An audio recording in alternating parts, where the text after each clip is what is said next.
Lorsque le ministre japonais chargé des Jeux olympiques, Yoshitaka Sakurada, s'est vu obligé de présenter des excuses publiques pour être arrivé à une réunion avec 3 minutes de retard, je me suis demandé combien de ministres, ici au Ghana, ont remercié Dieu de ne pas être japonais. Au Ghana, les fonctionnaires arrivent souvent en retard au bureau. On s'attend à ce qu'ils soient en retard. Condé apprend la ponctualité à ses pairs. Je sais à quel point cela est ancré dans nos attitudes. Lorsque j'étais ministre, j'arrivais toujours aux rencontres à l'heure prévue, mais je me rendais compte que personne ne s'attendait à me voir venir à l'heure. Certains d'entre nous, dans le gouvernement, pensaient que si nous pouvions faire en sorte que le président arrive à l'heure, dans le cadre de ses fonctions, cela changerait les habitudes. C'est ainsi que les conseillers du président de l'époque, John Kufuor, ont entrepris un ambitieux projet destiné à faire en sorte que lui-même vienne à l'heure, dans le cadre de ses activités officielles. Je me souviens d'une rencontre où il est arrivé à l'heure prévue. L'ambiance était indescriptible, des diplomates se précipitaient vers leur siège, des dignitaires couraient à toute allure, tout comme les chefs traditionnels, sous le regard confus du président Kufuor. Nous étions déterminés à continuer à faire en sorte que le président se rende à temps au travail, en espérant que les autres s'efforceraient de faire de même en apprenant de la ponctualité du chef de l'État. J'avais toujours ressenti un profond embarras à l'idée que les diplomates en poste dans notre pays semblaient passer beaucoup de temps à attendre avant le début des réunions.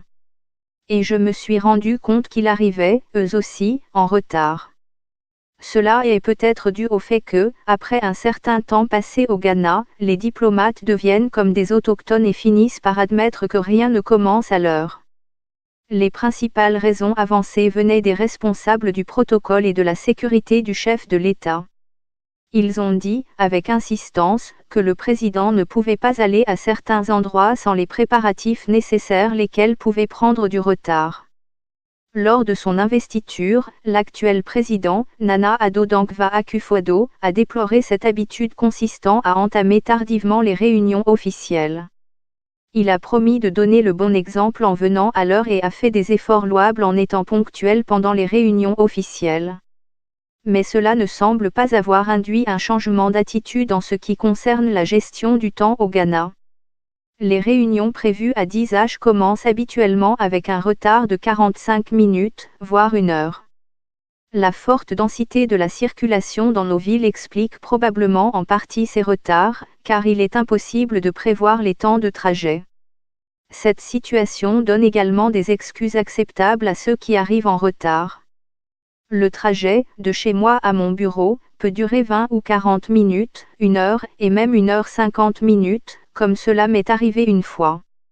Mais la densité du trafic ne peut certainement pas être la justification pour ceux qui se rendent au déjeuner à 16h alors qu'ils sont invités à 12h30. Et pourquoi votre hôte penserait-il qu'il est acceptable de vous inviter à déjeuner et de commencer à servir la nourriture à 15h, ou de vous inviter à dîner à 19h et de vous offrir à manger à 21h? Cette culture du mépris du temps s'étend à tous les secteurs d'activité de notre pays.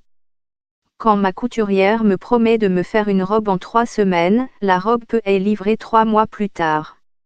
Mais le problème n'est pas seulement de commencer les choses à temps, c'est aussi un problème de ne pas les terminer à temps. L'église que je fréquente annonce des prières à 9h, sans indiquer la fin du service religieux, qui peut donc prendre fin à 11h30, ou à midi, à 13h ou à 15h. Il vaut mieux ne pas regarder votre montre en de telles circonstances. Nous ne sommes pas liés par le temps. Écoutez la leçon de ponctualité donnée à certains de ses pairs par le président guinéen Alpha Condé, lors d'un sommet de l'Union africaine.